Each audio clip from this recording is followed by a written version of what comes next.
Hello friends, कैसे हैं आप सभी लोग। मैं हूं आपका होस्ट एंड दोस्त रचित वाजपेयी और आप देख रहे हैं फिजिक्स एंड मैथ्स बाय रचित वाजपेयी।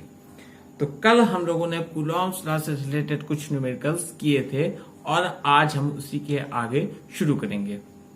लेकिन उससे पहले जो हमारे नए व्यूअर हैं उनको मैं बताना चाहूंगा कि इस सेशन में हम लोगों ने जो हमारा पहला चैप्टर है फिजिक्स क्लास 12th का इलेक्ट्रिक चार्ज एंड फील्ड, उसमें बहुत सी चीजें हम लोगों ने कवर कर ली हैं।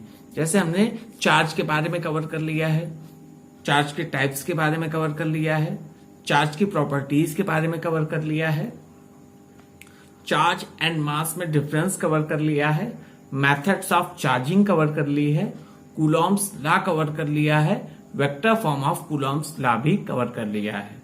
तो आप इन सब चीजों को मेरी प्लेलिस्ट पे विजिट करके देख सकते हैं, ठीक है। और कल हम लोगों ने कूलॉम्स लॉ से रिलेटेड न्यूमेरिकल भी किए थे, ठीक है। तो उसके आगे आज हम न्यूमेरिकल स्टार्ट करेंगे। तो स्टार्ट करते हैं। ओके, चलिए देखिए फ्रेंड्स, हम लोगों ने पहला न्यूमेरिकल कर लिया था, दूसरा न्यूमेरिकल कर लिया था और आज हम तीसरे न्यूमेरिकल की आगे बात करने वाले हैं। चलिए देखते हैं।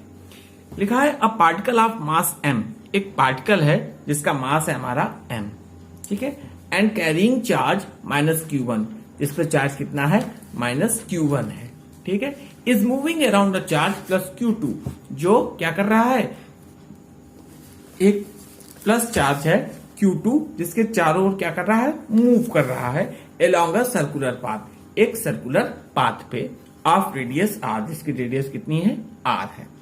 तो कह रहा है prove that the period of revolution, तो हमें प्रूव करना है कि जो पीरियड ऑफ रिवॉल्यूशन है ऑफ द चार्ज -q1 का जो रिवॉल्यूशन पीरियड है अबाउट +q2 के लिए वो is given by t is equal to √6 π³ epsilon naught mr³ upon q1 q2। ये हमें प्रूव करना है। अब देखिए हिंदी में एक चीज बात, एक कण है जिसका द्रव्यमान है m, वो क्या करे हुए है, वो -q1 चार्ज लिए हुए है, जो मूव कर रहा है, जो घूम रहा है, जो चारों ओर चक्कर लगा रहा है +q2 चार्ज के, ठीक है, अलोंग अ सर्कुलर पाथ, एक वृत्तीय पथ पर जिसकी त्रिज्या है r।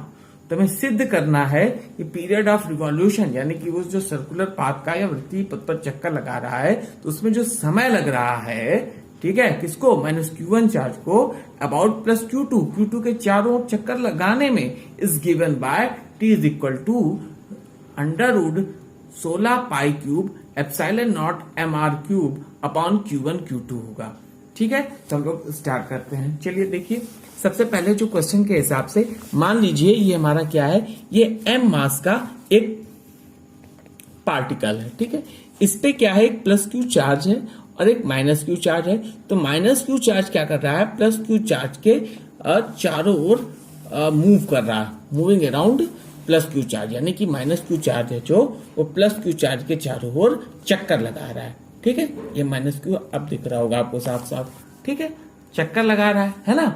तो अब देखिए क्या होगा कि ऐसी समझ में आ गई, यानी कि क्या होगा, ये r डिस्टेंस पे है, r दूरी पर है, तो ये इस पर इलेक्ट्रोस्टैटिक फोर्स लगाएगा, यानी स्थिर वैद्युत बल लगाएगा। यानी कूलाम के नियम से हम पहले ये लगा लें कि कौन सा बल, कूलाम के नियम से जो बल लग रहा है वो निकाल लें कितना लग रहा है, ठीक है। और उसके साथ फिर हम आगे चीज देखते हैं। देखिए क्या होगा कि क्या होगा, बल होता है F is equal to 1/4 π epsilon naught, ठीक है, q1 q2 अपॉन r²। ये फोर्स कैसा होगा, ये फोर्स अट्रैक्शन होगा। कैसा फोर्स होगा, अट्रैक्शन, यानी कि आकर्षण बल होगा। क्यों, क्योंकि एक चार्ज हमारा कैसा है, ठीक है, एक चार्ज हमारा कैसा है, माइनस है, और एक चार्ज है प्लस है। अच्छा, ठीक है।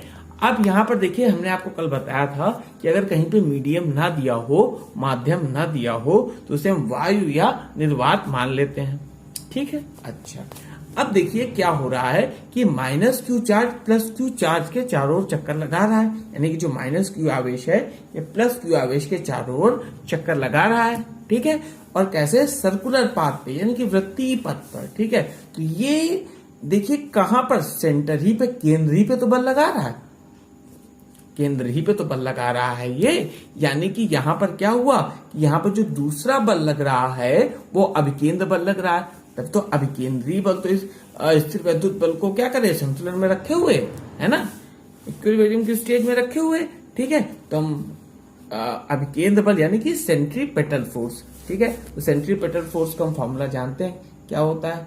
फॉर्मूला होता है F is equal to mv² upon r। ठीक है, ये हो गई हमारी सेकंड इक्वेशन। ठीक है, अब ये थी हमारी, मान लीजिए, फर्स्ट इक्वेशन। ठीक, कोई दिक्कत नहीं। अच्छा देखिए, अब मेन चीज देखिएगा कि इस जो इक्वेशन सेकंड की वैल्यू है हम इक्वेशन फर्स्ट पे रख दें। ठीक है, तो रख दिया हमने, तो हो गया हमारा क्या, m v² upon r is equal to 1 upon 4 pi epsilon naught q1 q2 upon r²। ठीक है, ये चीज समझ में आ गई। अब देखिए यहां पे लिखा क्या था, moving around a charge plus Q2 circular path of radius r। तो हमें प्रूव करना है कि पीरियड ऑफ रिवॉल्यूशन निकालना है। ठीक है, पीरियड ऑफ रिवॉल्यूशन निकालना है। ठीक, यानी कि T निकालना है हमें, पीरियड ऑफ रिवॉल्यूशन। तो जो अगर हम पीरियड ऑफ रिवॉल्यूशन निकालेंगे या हम समय निकालेंगे कि कितना समय लगा हमें, ठीक है, कि हमें कितना समय लगेगा, तो देखिए टाइम इज इक्वल टू क्या होता है, डिस्टेंस अपॉन स्पीड। ठीक है, डिस्टेंस अपॉन स्पीड। स्पीड पर तो वही हमारा यहाँ पे वेलोसिटी से, वेग से मतलब हो जाएगा, इस वेग से चलेगा। ठीक है, तो डिस्टेंस है, तो देखिए सर्कुलर पाथ लगा रहा है, तो ये इसका सर्कमफेरेंस हो जाएगा, यानी कि परिधि हो जाएगी। यानी कि कितना हो जाएगा डिस्टेंस, 2πr और अपान v, ये चीज तो हो जाएगी। यानी कि जो टाइम ऑफ रिवॉल्यूशन की बात करें या क्या करें, भ्रमण काल होगा जो वृत्तीय पथ पर, वो t बराबर ये होगा। ठीक, यही तो होगा। अच्छा, तो चलिए हम निकाल लेते हैं इसमें। ठीक है, देखिए r से r कैंसिल हो गया, एक r बचा।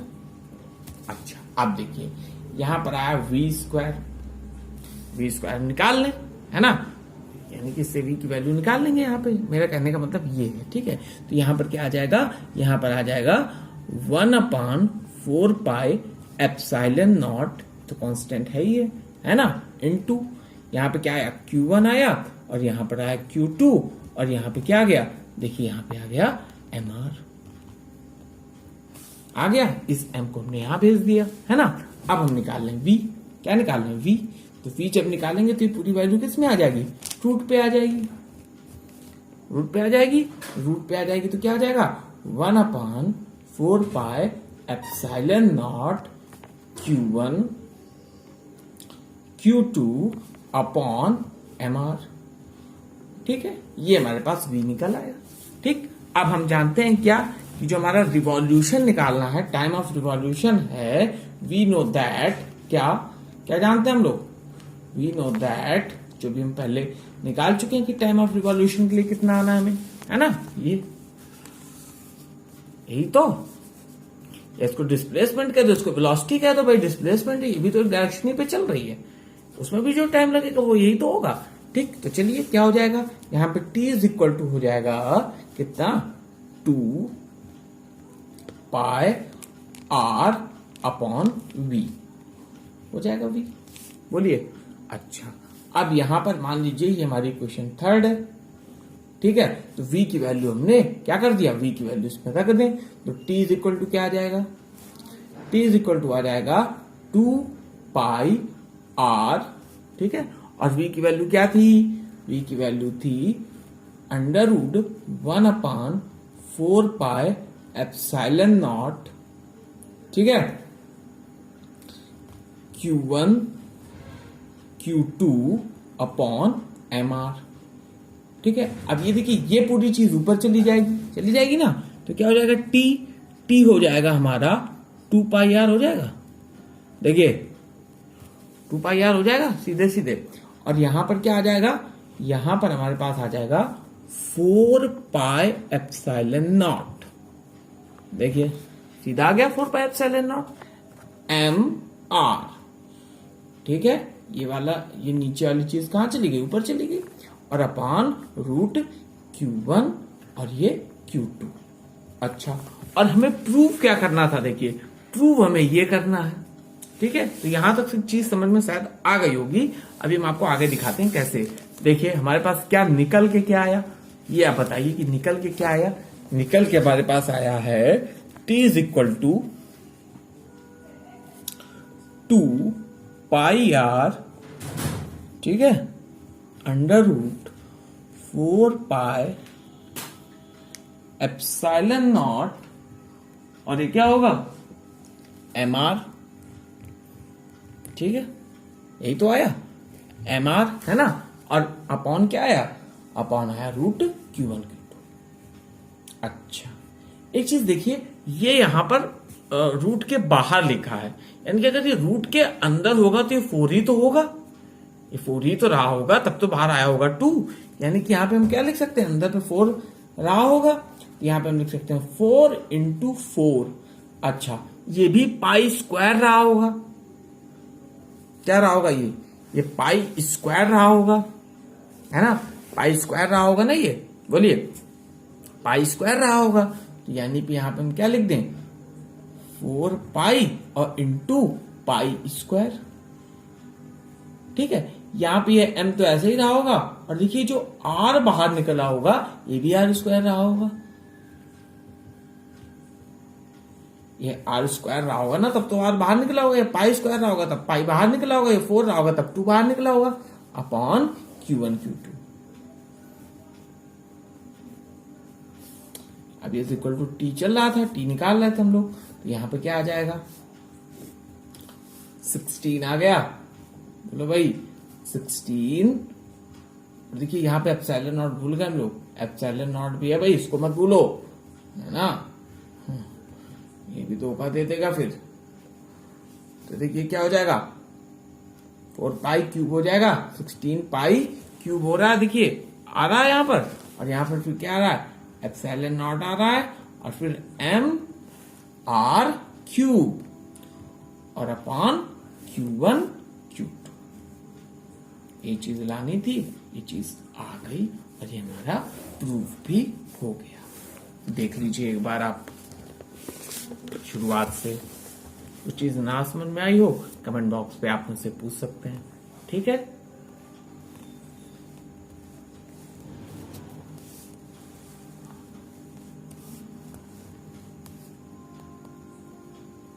क्योंकि वेलोसिटी है ना, ये स्पीड कहते हो वेलोसिटी कहते हैं ना, स्पीड कहते हैं वेलोसिटी कहते हैं, और आपको यहाँ पर दिक्कत हो रही हो, टी से डिस्टेंस ना लग रहा हो तो डिस्प्लेसमेंट भी इसको कह सकते हैं। ठीक है, क्योंकि एक डायरेक्शन ही पे चली जा रही है, और डिस्प्लेसमेंट क्या होता है, डिस्प्लेसमेंट यही तो होती है भाई, क्या कि जो डिस्टेंस है वो अगर एक डायरेक्शन पे चली जा रही है तो डिस्प्लेसमेंट, तो वो क्या है, तो डिस्प्लेसमेंट है। जो डिस्टेंस अगर डायरेक्शन पे चली जाए तो डिस्प्लेसमेंट है ना। और यहाँ पे स्पीड क्या होता है, स्पीड भी वही होती है कि भाई स्पीड अगर डायरेक्शन पे चली जाए तो वो वेलोसिटी है, तो आप ये भी समझ सकते हैं। ठीक है, ऐसे रख लीजिए, देखिए ये हमारा आ जाएगा, इस पे रख देंगे वैल्यू तो ये आ जाएगी। ठीक है, और इसके बाद हम इसको सीधे यहाँ पर ले आए, ये प्रूफ हो गया। ठीक, प्रूफ, यही हमें प्रूफ करना था, है ना, बोलिए कोई दिक्कत है, नहीं होनी चाहिए यार दिक्कत, है ना। चलिए अच्छा, अगला क्या कहता है, अगला हम लोग देख लेते हैं, अगला क्या कहता है। ठीक है, देखें अगला, बोलिए अगला देख लें। अच्छा चलिए देख लेते हैं, कहता है 2 पार्टिकल्स, 2 पार्टिकल हैं, ठीक है, each having a mass of 5 ग्राम, दोनों के पास जो मास है वो 5 ग्राम है। ठीक है, एंड चार्ज 1 इंटू 10⁻⁻7 कूलाम, और दोनों के पास जो चार्ज है ना वो भी कितना है, 1 इंटू 10⁻⁻7 कूलाम, सेम चार्ज है। ठीक है, स्टे लिमिटिंग इक्विलिब्रियम, मतलब लिमिटिंग इक्विलिब्रियम में है, साम्य अवस्था पे है। ठीक है, ऑन अ हॉरिजॉन्टल टेबल, एक हॉरिजॉन्टल टेबल पर ऐसे रखे हुए हैं, ठीक है, with a separation of 10 centimetre. ये देखिए 10 सेंटीमीटर डिस्टेंस दी है, 10 सेंटीमीटर बिटवीन देम, और जो उनके बीच डिस्टेंस है ना वो 10 सेंटीमीटर है।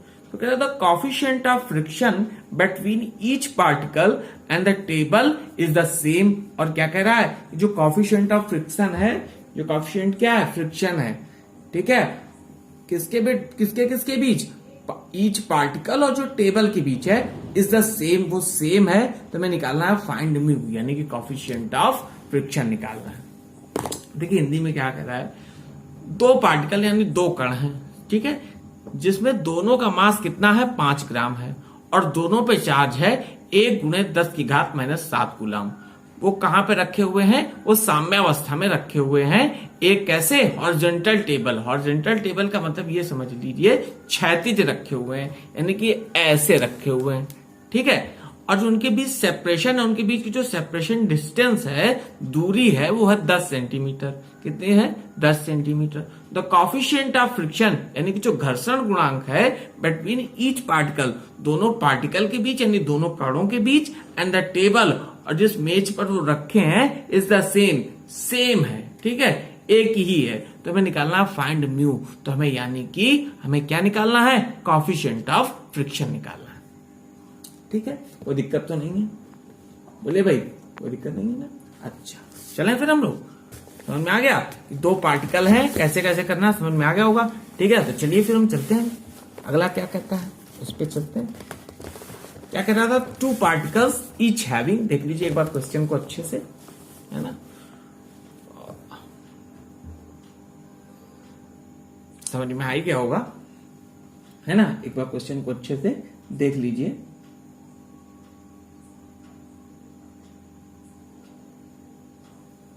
ठीक है, करें बात। अच्छा चलिए देखिए, अब हम लोग बात करते हैं। देखिए क्या कहता है कि दो हमारे पास क्या है, दो पार्टिकल हैं, ठीक है, एक ये पार्टिकल है और एक ये पार्टिकल, ठीक है। दोनों की जो डिस्टेंस है वो 10 सेंटीमीटर। देखिए जब कोई मीडियम ना दिया हो तो हमने हमेशा आपको बताया है कि मीडियम को वैक्यूम यानी वायु या निर्वात कुछ भी मान लें, है ना, हमेशा उसके लिए यही मानते हैं, ठीक है। तो ये देखिए दो हैं, तो ये जो Q1 है, ये जो Q2 है, ठीक है, ये Q1 भी Q है, और ये जो Q2 है, ये Q2 भी Q है। दोनों पे जो चार्ज है वो सेम है, ठीक है। अच्छा, और चार्ज कितना है, चार्ज है हमारे पास 1 × 10⁻⁷ कूलम, ठीक, इतने कूलम है। और कहां पर रखे, लिमिटिंग इक्विलिब्रियम में है, ये इक्विलिब्रियम में साम्यावस्था में है, ठीक है। ऑन अ हॉरिजॉन्टल टेबल, ये टेबल पे रखे हुए हैं, एक मेज पर है, ठीक है। तो देखिए मेज पर है तो एक फ्रिक्शन भी लग रहा होगा भाई, ठहरने का फ्रिक्शन गुणांक भी होगा, ठीक है। तो हमको क्या कह रहा है, क्या कह रहा है, 10 सेंटीमीटर कह रहा है। तो देखिए सबसे पहले तो हमने निकाल लिया कि भाई Q1 और Q2 और Q, देखिए सबसे पहले हमने ये निकाल लिया, देखिए जो Q1 है और जो Q2 है वो इज इक्वल टू है Q के, और ये इतना है, ठीक है। इनके बीच डिस्टेंस है जो R है, क्या है, डिस्टेंस, बोलिए सर, डिस्टेंस कितनी है, R है, R है 10 सेंटीमीटर। कितना सेंटीमीटर है, 10 सेंटीमीटर। तो 10 सेंटीमीटर है तो 10 सेंटीमीटर को किस में कन्वर्ट कर ले, मीटर में। तो 10 × 10⁻⁻² मीटर। कोई दिक्कत नहीं है यहां तक, बोलिए, नहीं है ना। अच्छा तो अब हम ये लगा देते हैं कि इनके बीच फोर्स कैसा लग रहा होगा। पहली बात तो फोर्स रिपल्शन लग रहा होगा, क्योंकि चार्ज सेम है ना। तो फोर्स निकाल लें कि कितना लग रहा है फोर्स।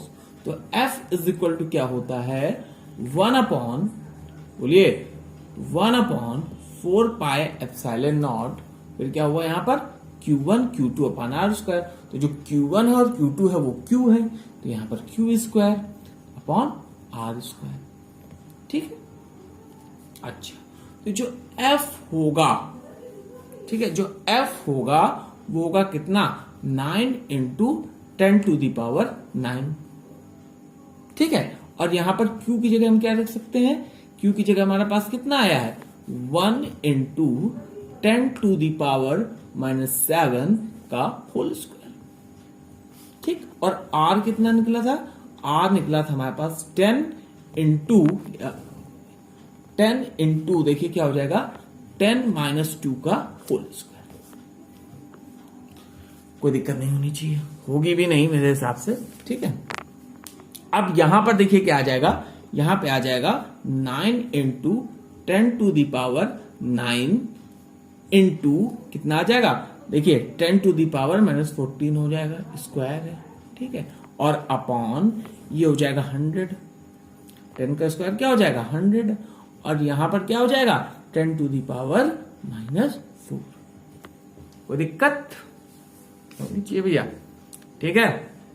अब चल रहे हैं ऊपर हम लोग, तो ऊपर चल रहे हैं तो यहां हो गया 9 इंटू 10⁻7 हो गया। अच्छा, और यहां पर हो गया कितना 10 इंटू ये -14 था, +4 जाएगा तो यहां पर हो जाएगा -10, ठीक है। तो यहां पर आ गया कितना 9 इंटू 10⁻⁻3, यानी कि हम क्या कह सकते हैं 0.009 न्यूटन ये फोर्स लग रहा होगा, ठीक है। देख लीजिए एक बार, ये फोर्स लग रहा होगा, लेकिन फोर्स कैसा होगा, रिपल्शन होगा, ठीक है, रिपल्शन, ठीक है, रिपल्सिव फोर्स होगा, रिपल्शन होगा दोनों के बीच, है ना। ये चीज समझ में आ गई होगी आपको, दिक्कत हो तो बताइए कमेंट बॉक्स पे, दिक्कत बता सकते हैं, ठीक है। अच्छा, कोई दिक्कत नहीं है। अब देखिए क्या होगा, इक्विलिब्रियम में है अगर दोनों, तो जो क्या होगा फ्रिक्शन फोर्स लग रहा होगा दोनों के बीच, और जो इलेक्ट्रोस्टैटिक फोर्स है वो दोनों इक्वल होंगे, ठीक है। और फ्रिक्शन कॉफिशिएंट हमें निकालना है म्यू, है ना। तो देखिए क्या होता है, the limiting force of friction क्या होता है, आपने 11th में पढ़ा भी होगा। लिमिटिंग फोर्स ऑफ फ्रिक्शन क्या होता है, लिमिटिंग फोर्स ऑफ फ्रिक्शन होता है, आपने पढ़ा होगा, ध्यान होगा आपको। लिमिटिंग फोर्स ऑफ फ्रिक्शन होता है F is equal to mu mg, mu mg, ठीक है, यही तो होता है, कोई दिक्कत नहीं है। अच्छा, देखिए यहां से हम निकाल लें म्यू की वैल्यू, तो भाई ऐसे ही रख दें, ठीक है, एफ ही है, ठीक। अच्छा, कोई दिक्कत नहीं है। तो m कितना था हमारा, बोलिए भाई, m कितना था, 5 ग्राम था, तो 5 ग्राम को हमने किलोग्राम में कन्वर्ट किया था कि नहीं किया था अभी, बोलिए नहीं कन्वर्ट किया। अच्छा, देख लीजिए m हमारा 5 ग्राम था, कितने ग्राम था m, 5 ग्राम था ना m कितना था 5 ग्राम था, ठीक है। देख लीजिए m कितना था 5 ग्राम था, तो m अगर 5 ग्राम था हमारा तो कितना हो गया, m is equal to 5 into 10⁻³ kg, kilogram पे तो रखते हैं हम, तो यहां पे क्या आ जाएगा m इंटू 10⁻³ और g की वैल्यू हमने रख दी 9.8, ठीक है, कोई दिक्कत। अच्छा, यहां पे आया म्यू, और यहां पे क्या आ जाएगा 5 8 जा 40 और 5 9 जा 45 और 45 और 4 49, ठीक है। ये देखिए, और आ गया 10⁻⁻3, ठीक। तो यहां पर आ गया म्यू इंटू 0.049, ठीक है। अब देखिए एक चीज इसमें कही जा रही है क्या, कि दोनों फोर्स एक दूसरे को बैलेंस करे हुए हैं, ठीक है। यहां पे आप न्यूमेरिकल में देखेंगे, यहां पर लिखा क्या हुआ है कि इक्विलिब्रियम पे है, स्टे इन लिमिटिंग इक्विलिब्रियम। अगर इक्विलिब्रियम पर है यानी कि एक दूसरे को क्या करे हुए हैं, हाँ, एक दूसरे को बैलेंस करे हुए हैं, तो जो ये फोर्स है वो इस फोर्स के इक्वल होगा, बोलिए इस फोर्स के इक्वल होगा ना ये, तो इन दोनों को हम क्या कर देते हैं, इक्वल कर देते हैं, ठीक है। ये भी न्यूटन पे है, तो जब इक्वल कर देंगे तब क्या आ जाएगा, देख लीजिए, जब इक्वल करेंगे क्या आ जाएगा, देखिए, बोलिए क्या आ जाएगा, हम लिख दें क्या, एज, क्या लिख दें, as the two forces, as the two forces, as the two forces balance each other,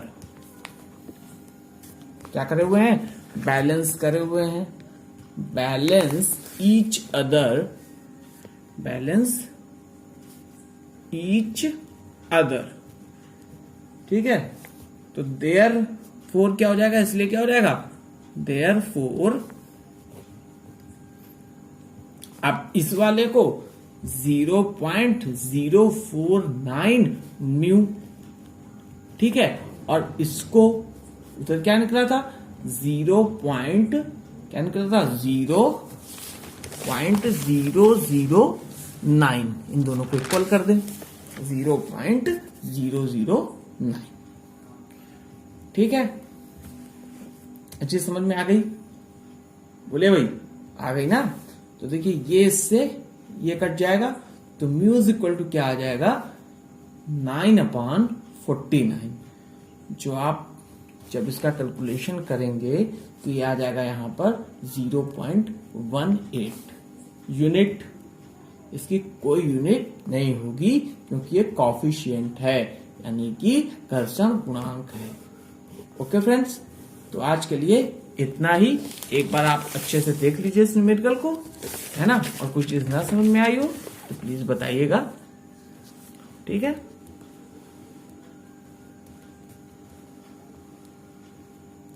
okay friends,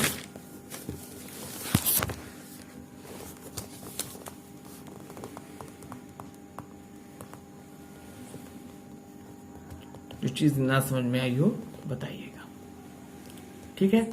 आज के लिए हम इतना ही रखते हैं, ओके, और कल हम फिर मिलेंगे, है ना। तो तब तक के लिए good bye, and please like, subscribe and share your beautiful सा चैनल, आपका बहुत ही अच्छा सा channel physics and maths by Rachit Bajpai. Okay friends, good bye.